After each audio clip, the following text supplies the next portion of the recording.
Hi everyone, it is Leanne here on the takeover. I feel like I haven't seen you guys in ages, and I know for a fact that you have been missing me. What more can I say? I'm back with the splash of purple. I'm gracing your screens at least for the next 30 minutes. I'm sorry we were a couple of minutes late. You know, the little technical issues that just kind of get in the way. Yes, they were there as usual. I've got a wonderful, wonderful guest on with me today, and I'm so excited. And I'm sure you will tell by the synergy of the conversation just how excited I really am to have this person on the show. This person is a chartered physiotherapist.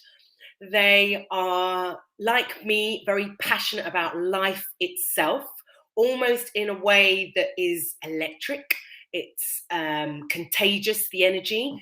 And I'm just loving some of the stuff that he is exploring at the moment within our profession and outside of it, but just merging the two, which for me is what new world, new age physiotherapy should look like. We are encompassing everyone, we are encompassing everything, and we are exploring everything that I think makes up life itself. Without further ado, I'm bringing onto the stage Sudhir Daya. Hello, Leanne. Thanks for Hi, having me. thanks for joining us. I feel very, very honoured to have you on the show. So this is I think this is a really exciting show because we've had lots of conversations offline about lots of different things. And every time we speak, I always leave the conversation feeling really, really inspired and empowered. And there's a podcast, I think, that Simon Sinek's done. And he talks about when you leave a relationship, you know, a conversation, an engagement with someone, if it's been positive, you should feel energized by those interactions. And I always feel energized by our interactions today. Thank you. Thank you. Thank you for coming on to the show. I really appreciate it. I wanted to bring you on because of some of the stuff that Mm. you're doing outside of physiotherapy, but that I think relates so heavily to physiotherapy and to the communities within physiotherapy. So, yes, I've explored that you're a physiotherapist. Yes, I've spoken about the fact that you're a transformational life coach. But I want to talk about a couple of events that you'll be hosting very soon. Mhm, One of them is the Man I mhm, Cure project.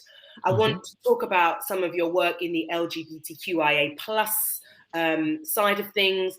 I want to talk about, you know, human behaviors and mindset. And I know we've only got 30 minutes, and I feel like I'm going to be bringing you back at some point soon. But I want to talk Welcome about, to. you know, your take and your vision on physiotherapy now. You know, number one, you've not, you've not been raised here in England. You know, Mhm, I want to talk about, all of the things that you feel kind of feed into who's made mm, you who you are today. Tell mhm. us more, tell the audience. So I think starting off, just to acknowledge that I'm a gay, cisgendered, able-bodied male of South Asian heritage, and I grew up in apartheid South Africa before coming over to the UK. And I work in the private sector, just so everybody knows, and I run three businesses. I run Integrated Health in London, which is a health and well-being clinic offering physical and mental health services. I run Physio MCST, which is a mentoring, coaching, supervision, and training company for mind body work practitioners. So, for example, I teach acupuncture post grad, and then I run The Life Architect, which is a human potential consultancy empowering people to design and construct the life they want to live, offering coaching, speaking, facilitation, and training services. So that's a little bit more about me. I currently sit as the chair of the CSP's LGBTQIA plus network, and of course, I sit on their BAME network as well. Um, Physio and my journey into physio. My mom was a physio. Oh, right. Okay. Anyway, and interesting enough, in South Africa, she was one of the first intake of people of color physiotherapy because the profession was very white, and South Africa, of course, is a very segregated country, and she was in the one of the first cohorts. Now she stopped working when because I have three older brothers were born, so. I don't know how much influence she has, but also can't deny it. Do you know what I mean? It was there. And also, I come from a medical family. And I guess I saw how hard medicine was for my parents and my brothers and my dad. So I just thought, oh, I'll do physio. Um, I studied physio in Cape Town. I loved it. I loved studying physio. I worked in South Africa and then came over here. And I think there my journey of self-discovery started. I actually went through a phase when I hated physio.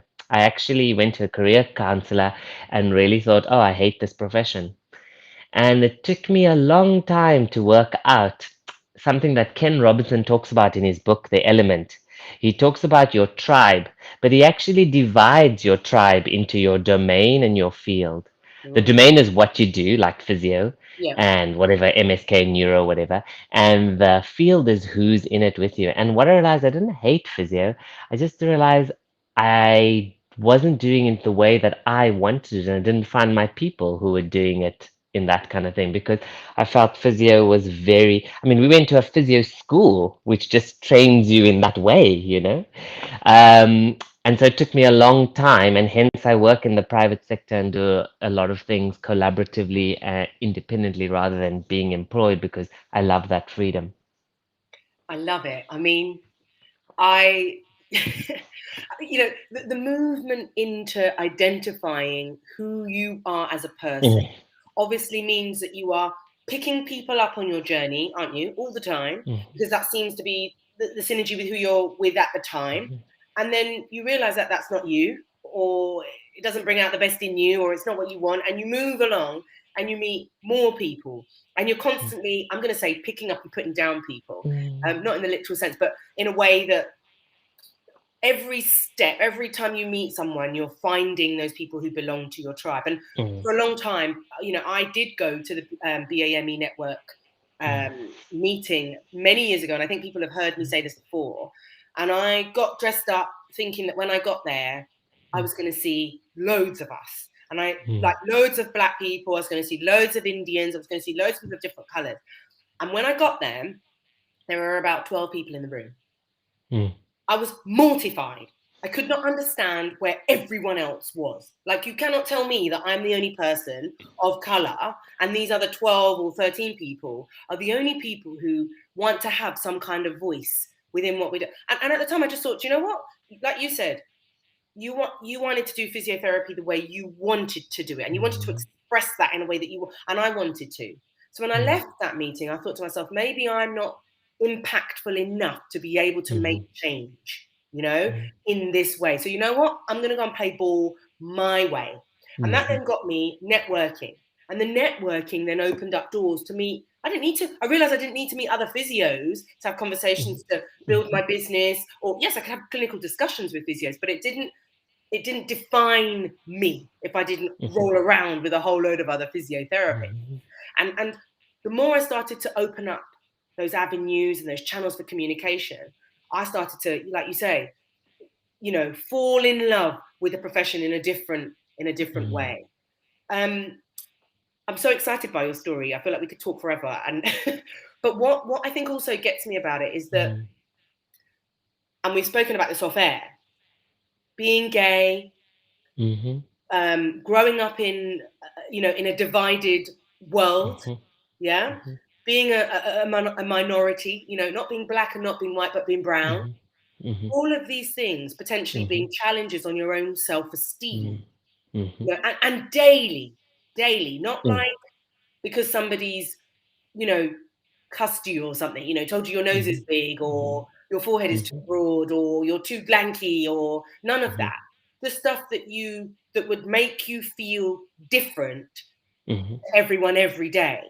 mhm. How have you dealt with those differences here in the UK within physiotherapy, and how that's then driven the work that you find yourself doing now?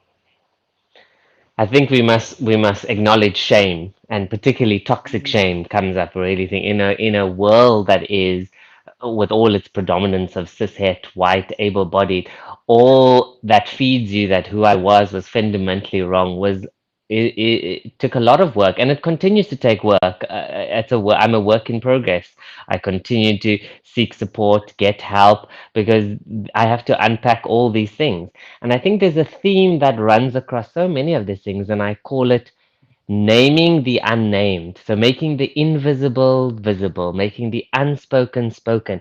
We just don't speak about it. And I think particularly in the UK, there's a very much I don't know what the mentality or there's often innuendo, connotation, and subtext and implication. We never really, name the beast. Call a spade a spade. You know what I mean? We go around the block and make a detour. So there's a theme about coming to the UK, and you can be very polite and very pleasant. You Yeah. know what I mean? And very politically correct, but actually we don't get anywhere. You know I what I mean? also think it's easy to be all of those things and to be patronizing. Oh gosh, totally. And some people do that really well. Yeah. Um, in when you talk about shame, and I obviously do, I'm always taking Mm, notes as we're chatting, but when you talk about shame, like these things are maybe in our culture as British people, yeah, I'm going to say mhm, as a British person, mhm, that words like shame, these are like dirty mm, words, shame, mm, vulnerability, you mm, know, and immediately the connotation is negative, you mm, know. This shame can't ever become something that then becomes positive. And I was saying to you off air about the fact that mm, it's so easy from a behavior point of view to default to negative. We have to build and create positive for it to mhm, look and feel good, but negative mm, is automatic. Like mm, we go there first, you know? mm, How do your programs help people, and I'm using the word help mhm, specifically, help people to see things in a different way, to alter perspective? How you know, mhm, this is a big part of the reason why you're here with mhm, me today. Perspective. How do you mm. help people to change that? I think creating a safe space that talks about these topics. So, for example, I created the man.i.cure project to talk about structural patriarchy. For me, it was something that I felt wasn't coming up in public discourse. We were talking about hashtag Me Too, but for me, the theme, and I guess my background in behavioral science looks for themes and binding integrative themes. And for me, structural patriarchy was linked to misogyny, all the domestic violence, the issues that females face in our society, from the gender pay gap. It's to male suicide and male fragility, to bi, trans, and homophobia that exists in it. So for me, the bedrock of that is a structural patriarchy, and this just creates a safe space where we talk about it. We explore how it looks, how structural patriarchy looks, how it speaks, how it talks, what's the language it uses, and we just explore it in a safe space. And I think the fact that we have a safe space, that we can just even talk about the topic, is a starting point. It's the naming the unnamed. We Mm, come back to that theme. We mm. don't have to solve it. This is the No, thing. In our physio mindset, where we fix it, do it, we must fix it. We don't have to explore. Sometimes these phenomenological things just need space to breathe, and they will emerge to whatever emerges. and maybe like you say, I mean, we're almost like fine tuned to find the problem, create the solution, and then at the end, like round it off, like tick, you know. Mm, What was mhm, it? What did you put on the discharge mhm, summary? Were mhm, they mhm, 25% better? Did you give them an onward referral? Like mhm, we almost need to feel like we've wrapped stuff up. mhm, And yeah, actually, the safe space, the room to breathe, the just being able to express yourself is mhm, so much more important than feeling like you need to close chapters. Even when you talk about, you're a work in progress. Well, aren't we all? But I always question this stuff. We're a work in progress when we acknowledge that we're a work in progress. Like I can't make changes if I don't know where I've come from. If I don't know what my thoughts are about a particular topic, how do I move forward? When you ask me what I think about something, well, I haven't thought about it, so I can't answer you, you mhm, know? And I think this is some of the stuff that really fascinated me about joining some of the talks that you've done, mhm, um, and even listening to other people from the LGBTQIA community mhm, when they then give their thoughts their feelings. Mhm, I feel slightly sick inside when I've listened sometimes. mhm, Like, is mhm, this how people are? I know I'm walking around and have been with, mhm, I'm going to say, some of my own challenges. But when I've listened to when I've joined the talks that you've done, number one, I'm like, this is amazing that you can create a platform where people feel like they can be vulnerable. mhm, I feel sad that us as physiotherapists and as mhm, humans have treated some people in this way. And mhm, we've obviously felt like we've had the right to do so, because it's not one or two people that arise saying these things, it's a lot of people. And then a part of me is like, I want Sudhir on the show because I want people to know that there mhm, is support out there. Yes, you are chairing on the CSP with the BAME. I get all of that, but also, what can they get externally? You are somebody who is mhm, living it, breathing it, walking mhm, it. And to let those people know that you are there, or the community that you have mhm. built is there to support people. I want people to know what is out there for them within our profession. Yeah, and also like I offer a 3C session, I call it, a connect, clarifying, and chemistry check-in. Because a lot of people want to work with me and then don't know how they want to work with me. So I just say, Yeah. come and have a free call and we can figure out. So many of us also have not processed, and now with the social landscape changing, we almost feel that we have permission in a weird way to now talk or explore those things. Even now, I'm still exploring my own racial identity, my own how I see myself. All these views, they're constantly emerging now because I'm in a different space and suddenly the world's in a different space, and it's okay. For me to talk about that now, there's literature out there, there's people talking about it. I can see what, and so we're exploring and evaluating. I often talk about so Andrea Wright and I are doing a talk at VP UK this year, and we're doing a networking a session about colleagues are also clients, discrimination within the physiotherapy profession. Mm. And it's a really meaty, because at the nub of this, I believe, and as I say this, things will emerge for you, I'm sure. There is a notion, an image, an idea of the ideal physio that has been somehow drilled into us. And as we're saying it now, everybody's popping it up and they're thinking about it in that time. And so, where did that ideal image archetype come from? And what happens to those people who don't fit that idealness? Yeah. And there is interesting for me if you really want to dig and dig in. So, often in other talks, I talk about my 4P model. I talk about the person, Yeah. the professional, the profession, and all of it sitting in this place. And so we almost lose the human aspect to it, and we connect as a professional treating the patients. We do that very well as a profession. It's our standards and ethics and all of that. But somehow there's a little disconnect between that. Somehow we can treat another professional badly while treating a patient with the same minority characteristic or protected characteristic fairly well. It's funny. So I'm a manager. I can treat someone who has a disability as a client really well and be empathetic for them, follow the standards. And then I have a colleague or someone who comes in and asks about some reasonable adjustment, and that's not possible. Mm. And there's something there, and that's why Andrea and I are keen to unpick what is it that's at the nub of this. And there is, I think, a notion of there's an ideal physio, and we behave this way when people aren't fitting this thing of ideal physio. Do you think that, because I've thought about this, and particularly when I try to talk about my council address loads, but this is why I'm so keen about getting into schools, right? Mm, Because where does that notion come up?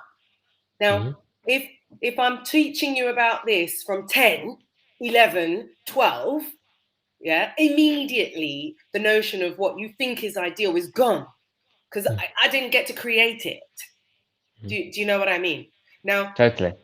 my grandmother was an orthopedic nurse coming home and saying to me, Leanne, I think you would make a really good physiotherapist, you know. She, in her head, felt that I would blend really well with the physiotherapists. She thought I could do that job, right?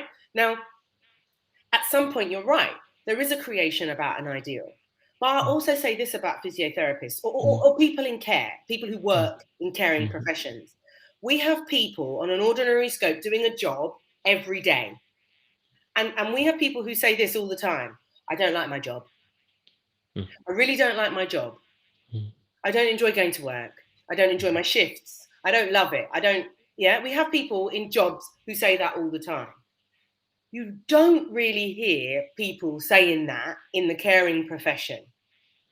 Not in the same way, I don't think.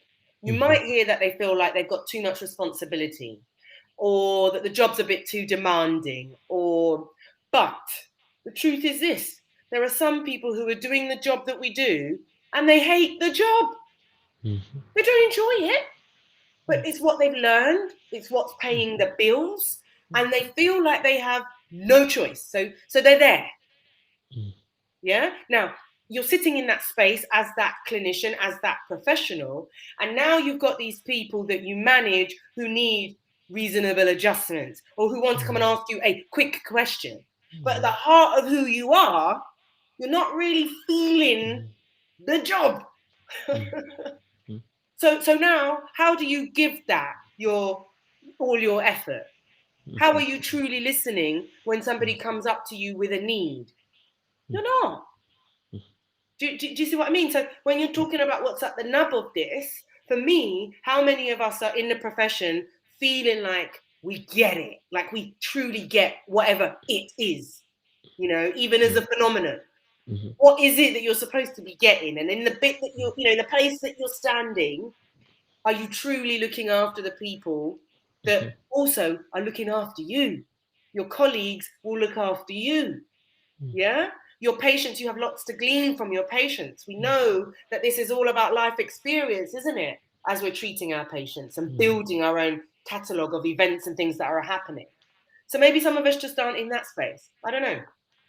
Yeah, I mean, like all complex, multifactorial, wicked problems, like from they'll always be multifactorial. And I never think sometimes I think we look for the golden magic silver bullet, but what if the silver bullet is really a mixture of many different things rather than one thing, you know?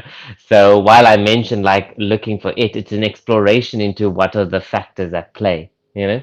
In these kind of situations. And you talked about something, and it stirs up something about if you cannot see it, then how do you know what you can become? And this is about the visibility and representation. So you had your grandmother, you were saying, who was there. That was a form of visibility, representative, mentoring, and that's, I think, things like your role now on council is massive because you are representing, you're being visible. People can see an option, Yeah. because we must acknowledge the physiotherapy profession, we must name it, is a predominantly white, able-bodied. We must remember that for a profession that works with a lot of disability, we are a very able-bodied profession, which is fascinating in itself, Yeah. very heterosexual, very heteronormative, very cisgender. So we kind of, and interesting also enough as a profession, predominantly female. So Yeah. it's a very interesting mix here, going on there. So we must name the professional bodies, and this is why I think your role and Ish's role and all of them, and Rena's role, all these people are important from a visibility perspective because people go, oh, I could do that. Mm. I think the option, when you say it like that, like for other people to recognize that it's an option, because for a lot of people, the option has not been a thing. That now this is another thing I can strive for, achieve Yeah. for. And I tried to make myself, put myself into a position where I'm approachable, because I always felt for a long time, certain people were in positions and you couldn't reach them, and hey, maybe I make myself too accessible, but I think it's important that people feel like they can reach you, because I think that creates a sense of relatability in every aspect, and the guests that I bring onto the show are people that I come across that have allowed themselves to be reachable to me, you know, and relatable to me, or even to drive some curiosity that I think, well, I'm not going to be the only person who's curious about this. Let's see what you have to say. Let's bring it to the show for 30 Yeah. minutes. Let's knead it out. Whether we get to Yeah. bake the bread at the end of it or not is irrelevant. Let's do that prep. And that's the space that I really, you know, that I really want to create here. And I'm grateful, you know, to Jack, who, you know, and the Physiotherapy Matters team, who kind of are happy to embrace that Yeah. inquisitive nature of mine. Yeah. And this is a great platform to showcase all the other different things that are happening. And it's interesting you talk about the work you're doing. It makes me think of the work we're doing in the LGBTQI plus network. So for Trans Visibility Day, we talked a lot about gender assumptions. So I'm trying to go for the gritty topics, the uncomfortable topics, not Mm, disruptive topic, but the things we have, because sometimes we're so scared of saying the wrong things. We're so scared of making a mistake, which is also fascinating if we want to look at it from a failure, perspective. Like, what is it that mm, we, mm. and how do we cope with mistakes? And almost, are we so perfectionistic as a profession that mistakes affront us so much? You know what I mean? Yeah, Um, yeah. and so we tackling that. We talked about the next talk was racism in LGBTQIA plus community. So that's also interesting because the layers within the layers, Mm, because we often forget that the oppressed can end up becoming the worst oppressors. that's very true. And that conversation came up in the last talk I think I Yeah, joined with you, and yeah, I was fascinated by that. Do you yeah, think that, and I know we're going to run short on time, but do you think that for the work that you've been doing, yeah, particularly in the LGBTQIA mhm, plus community, yeah. have you seen changes or heard changes from people that just make you go, this is right for me? I'm doing the work and people are getting what they need. Do you feel that? Yeah, yeah, yeah. I mean, it's been massive to kind of be involved in the whole CISP's EDIB process now, which has been Yeah. there, and that's going to change. That's going to set the whole change for future generations. So remember, there's also sometimes a legacy and inheritance we are giving. Yes. We may not reap it, and it's that long-term, things that we are working on now. So yeah, we are now pushing for a whole restructure of the DNs that are being looked at. So Yeah. yeah, they are. I mean, we're dealing with another two interesting topics: out to sport, and Yeah. looking at the LGBT community in sport, and Brilliant. are there even LGBT out physios who work in sport? Yeah. Yeah. Yeah. And It's, there's a really interesting the structural patriarchy. So at the height of rugby and football and cricket, yeah. all our money sports, would there be any out LGBTQI physio who'd actually work in those arenas and exploring that? And then obviously we have Let's Talk About Sex Baby, which is our last to celebrate to recognize World AIDS Day in December. We're looking at sexual health in the UK. Another thing we do, and also for the trans community, like pelvic health, Yeah. like where's Yeah. that being discussed? So there's amazing lights in the community who are doing so many things. Nico's incredible. Nico's doing some great work. Andrea's So many brilliant people. in the space. Rachel Moses. Yeah. I mean, John. I don't want to name people because it feels like unfair. Andrea's. There's so many people doing great work. In the field. Darren and so many people. They're all there doing things. I don't want to name names, but there are tons of people doing all of their things in their way in their community. Remember, it all doesn't have to be big. We No. kind of meso, macro, micro, and Yeah. everybody's working in the way that resonates with them, and that's what's important. So I'd say yes is the short answer to your question. Thank you. How can people find you? Just so we can round up. How can people find you? www.thelifearchitect.co.uk, Insta, Facebook, Twitter, Sudhir and at Sudhir_Daya is my hashtag on Twitter, and on Instagram the handle is Sudhir Daya, the Life Architect. I love it. I'm so excited by everything you do. And I think, it's probably not possible for me to have my fingers in any more pies. So when I hear someone who sounds like they are equally, if not more busy than I am, I feel slightly reassured that I'm doing all right. You're a multi-potentiate. You're a hummingbird, and this is what hummingbirds and multi-potentiates do. I love it. I'm almost certain that I will have you back. Thank you Great. so much for joining me on the show. I really hope everyone enjoyed this as much as I did. And I just can't wait to see some of the fruits of your labor, even if, like you say, it starts off small, to see what that growth is for our physiotherapy community. I'm excited, really excited. Thank you, Sudhir. Thanks for having me, Leanne. No problem. Take care. Bye. Bye. Well, I've run over by a couple of, well, actually, it says 12 seconds on my time clock here.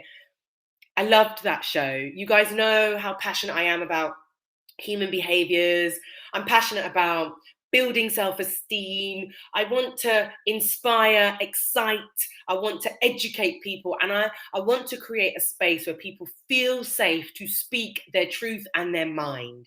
I do hope that you've enjoyed this show as much as I have. And why not share this with a physio or your colleagues for a bit of CPD and learning? I think this has been beautiful. I hope that you have a wonderful rest of the week. I'm hoping that we can, hopefully we've had enough rain and we can kind of move on from that. And the last of some sunshine would definitely benefit us all, I reckon. Until the next show, I will see you very soon. I'm spreading the love and it's purple. Take care.